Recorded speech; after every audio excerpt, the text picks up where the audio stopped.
Welcome back. Picking up where we left off. Today we're going to be looking at using multiple materials on a mesh. So we have the bar stool here that we created in the last video. And we're going to be putting a different material onto the, what would you call this? The seat portion? The top portion? Whatever you'd call this. We're putting a different material onto it. And then we'll also look at doing two different resolution textures on the material. Just because. So, for starters, let's jump right into things. We're going to go over to the material tab on the right here. Oh, you know what? I didn't turn on the screencast keys. Let me just turn those on real quick. All right. What we're going to do, we're going to go ahead and rename the existing material. Let's call this base. You don't really have to do this, but it can make things a little bit easier when you know what stuff is. And then we're just going to call this seat. And we're going to want the seats to only be the actual seat portion. So we're going to go ahead and select one of those. And I can just use Control Numpad Plus to select the whole thing because this is its own independent mesh of the rest of it. It's part of the same mesh, but the mesh is not actually physically joined. So if I grab it like this, you'll see that it's not pulling over any other portions. Then we're going to go over here and we are going to assign the seat texture to it. And you will see immediately that we now have a blank texture there. So we're going to go over to the, not shading, UV editing. That's what we want to go to. All right, we have the seat here. We are going to change this from base color to an image texture. I went ahead and already loaded in some image textures because they don't really work doing it the other way too well. And I kind of dislike having to do all that self-censorship stuff. So it's just easier for me if I do it this way. All right, so here we have, it's kind of hard to tell because it's such a bright material, but we have the end grain of a log. Unfortunately, the bottom side, let me just move that so you can see the bottom side a little easier, doesn't really match very well.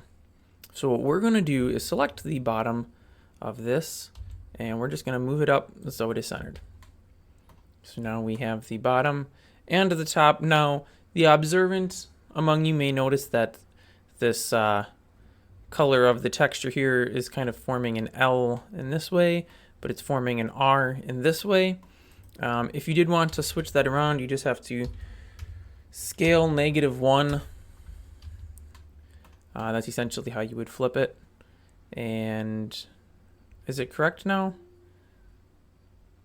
Well, they both make R's, but actually I think that is incorrect, come to think of it, because this should be a flat down, right? I mean, it doesn't really matter. I'm just saying if you wanted it to be,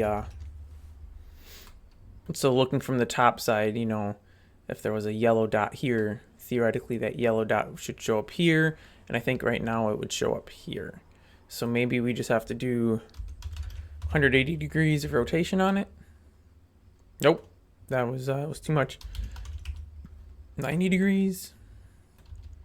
I think that's actually still not even matching correctly, but it's hard to say with this material, and honestly I don't think it matters too much.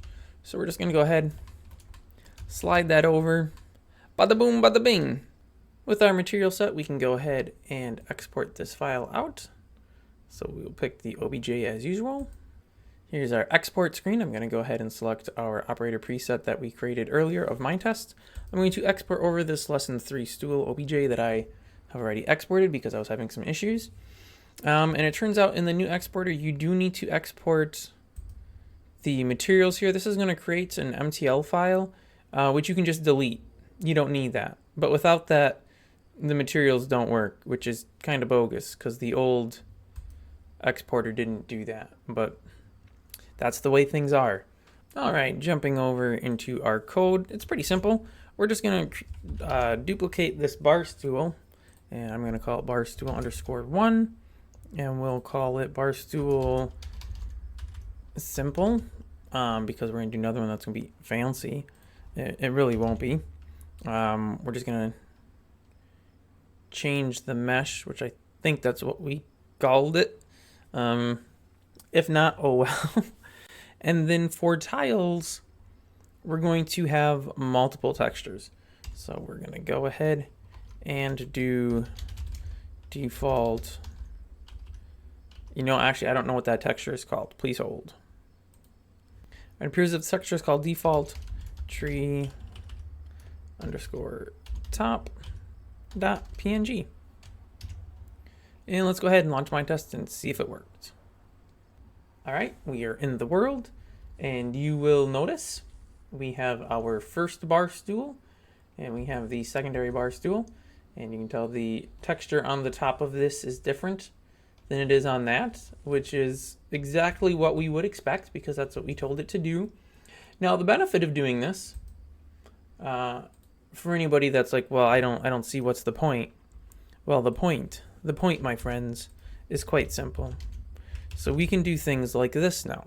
We're going to go ahead and create bar stool 2 and bar stool 3. This one we're going to go with default gold. I believe that's a material. This one we're going to pick stone. Is it gold block? I think it is. Okay. One thing to mention here, the order that you put your tiles in is the order that the materials run in Blender. So we have our base material first, and then the seat top material second. And you can see that is mimicked here in our tile definition, whatever you'd want to call this, where we have the first material listed and then the second material listed. So we now have, well, 4 bar stools technically, because we have the basic one, and then we have 1, 2, and 3 here. So let's hop back over into Minetest and see how it looks. All right, so let's pull up our bar stools. I'll just search for lesson. And I was correct, it is gold block. Well, that's nice. All right, so let's go ahead and place out these other stools. So you can see we have one with just single texture. And this one has 2 textures. This one has 2 textures, and this one obviously has 2 textures as well. And they all have different textures for the seat. And the reason this is such a benefit is because you could make, oh, I don't know, wool colored tops, right? And we have all of these different wool colors. Well, you could just do a table with the different wool textures and a loop and register in, how many were there here? 15 different bar stools with a different colored wool on the top of each. You would only be using, well, in this case, you wouldn't even be creating any of your own textures because you're using the default wood for Minetest game, and you're using the wool texture for the top, which is also for Minetest game. And yeah, you wouldn't actually be creating any of your own textures. If you are creating your own textures, obviously it's also still useful because you could have, you know, like an actual wooden base for this that looks like a wooden base instead of, I mean, this looks like a wooden base too, but you could make it more specific to it with shading on it and stuff. And then again, you could have different materials on the top, and you wouldn't have to create one large texture that holds both pieces and have a bunch of duplicate copies essentially of this bottom half, because that could be its one single texture and the top could be a different texture, and they would just kind of get mushed together on your mesh. So it can save you some file size, which we all know we're all super worried about file size, right? And yeah, it can just make things a little easier for editing. You know, once you got this base finished, if you want to change something on it, you change it once, and then every single one of the bar stools that's using that half of the image is automatically, because there's only one image, it automatically is working.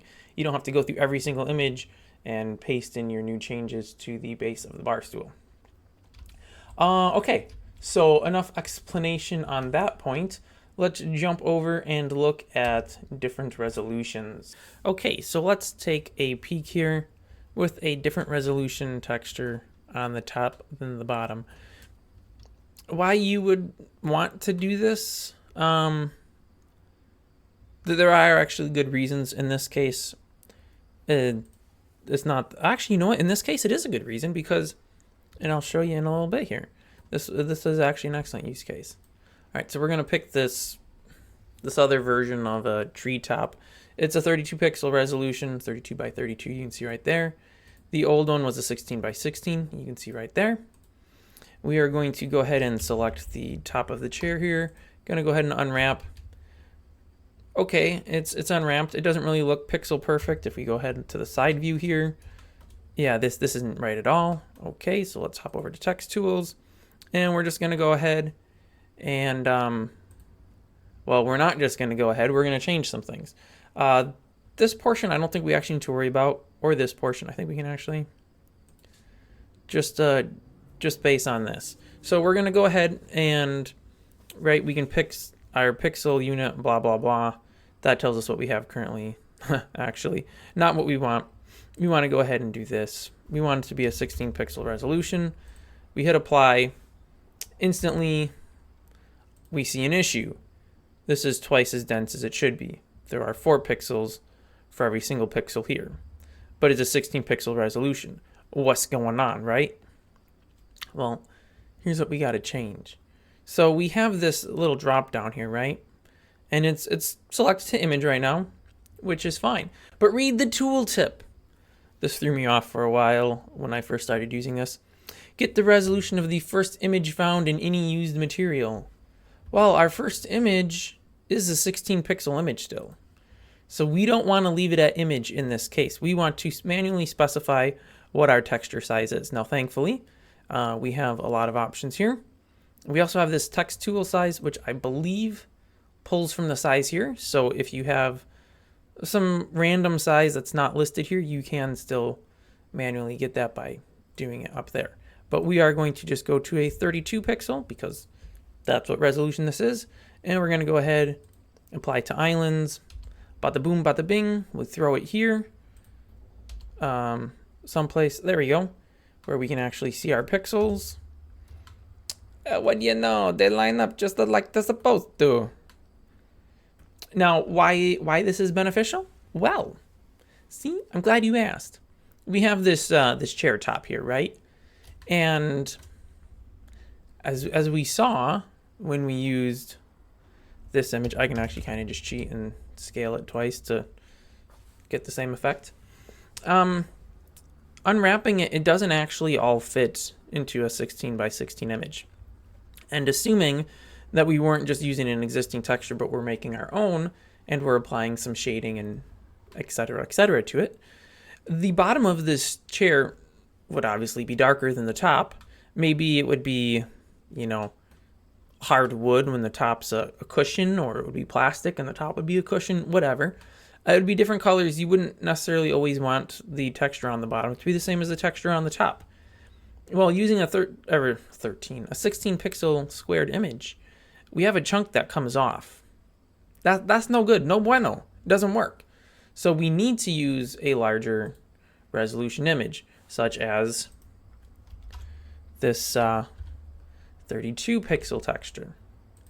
But we still want our texture density to match, because in most cases, it's going to look a little wonky if you have one portion that has high density texture and the rest has a low density texture. Basically how many pixels per node, or cube, I guess, within the world. So this is important. The bar stool itself actually also should, oh man, I gotta go through and select a bunch of chunks. I didn't sign up for this. Well, anyways, that's selected enough of them. This should technically also be scaled down to half the size and be using a higher resolution image so that stuff's not sticking out and overlapping, because well, actually, you know what? It wasn't doing that. It was doing something different. I had stuff stacked, legs stacked on top of each other here, because there just wasn't enough space to put everything into its own area. It really depends on what styling you're going for. If you want to have shading like ambient occlusion, which we'll be looking at in a coming up video, you have to have every single mesh piece have its own portion of the UV map. You can't stack things on top of each other and do an AO bake because, well, whichever portion gets baked last is what you're going to get. If you don't know what an AO bake is, that's perfectly fine. We're going to cover it in a future video so you can learn all about it. But just know for some things, when you're trying to do shading on your mesh, you have to have every single part of the mesh have its own unique portion of the texture. Because like for right now, say that these legs should be darker at the top, lighter at the bottom, right? Because they're under a shadow of the chair up here and not so much down here. Well, if I have 4 of them, which I do, but the last one didn't exist. There we go. Well, that's fine. They all have their own unique portion, right? Because if I tried stacking them, you might go, well, that's really not an issue because the tops are all the tops and the bottoms are all the bottoms. True enough, true enough. But these little, I don't know what you call these things. The little braces so that the legs don't just give out and collapse and you fall and hurt yourself. They're going to be affecting the shading on this as well. And you could just ignore these. You know, that wouldn't technically be an issue. And you could get away with each leg sharing the same texture. If you were doing an ambient occlusion bake, though, you're going to have a black square behind each one of these legs because they're obviously casting a shadow. And you're not going to get any light. And you're going to have these weird little squares. And you could manually paint them out. You know, there's a lot of workarounds, a lot of things you can do. But this is a really simple example. If you have something that's a tad bit more complicated than a simple bar stool, you're going to find out that you really do need to have every portion of the mesh have its own unique portion of the texture so that you have the ultimate control over what your final result looks like. As far as exporting and everything goes with the different resolution on the materials, nothing changes. So I won't even go through it because it would just be a waste of time. It stays the exact same. Minetest does not care what texture resolution you're using on your textures versus what you have exported. So what we're going to do is put a much higher resolution onto one of these and take a look at it within Minetest. I won't walk you through any of that because I'm going to have to find some files, but I'll see you in a second within Minetest. All right, here we are. Feast your eyes upon the higher resolution image. This is a photo I took. It's 8 megabytes as a JPEG. You know, I don't know. Yes, that looks very good. I don't know what the resolutions are. Let me just pull it up real quick. 4,640 pixels by 4,640 pixels. Very high resolution image.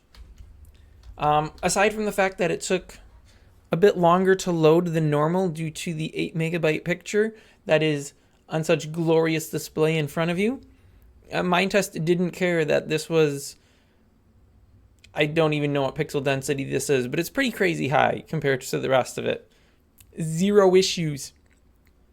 Now, obviously, you don't actually want to do this for pretty much anything because you start throwing 8, 10, 12 megabyte pictures as your textures. Those add up pretty quick, and people with lower end hardware are suddenly going to find themselves running out of RAM and not being able to use your game or your mod because the textures are too big. So probably don't do it to this extreme level, but this is just to show that you can use whatever resolution you want.